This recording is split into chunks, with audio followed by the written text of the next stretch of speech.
Welcome to today's YouTube tutorial. In this video, we will show you how to automatically and manually switch pages in a PDF, count the number of pages, and display what page the PDF is currently at. First, add your PDF document to your resources and give the control a name so you can use it in your script. Next, create two number variables, one displaying the current page number and one for counting the pages of your document.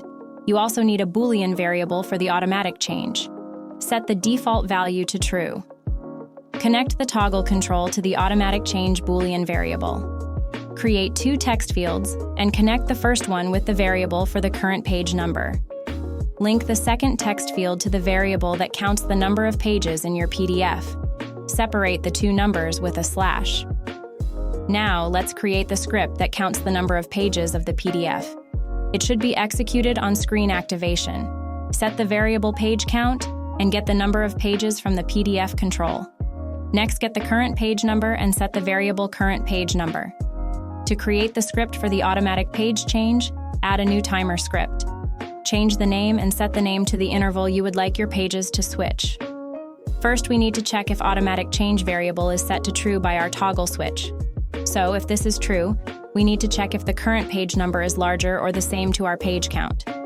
If so, we set the current page number to 1.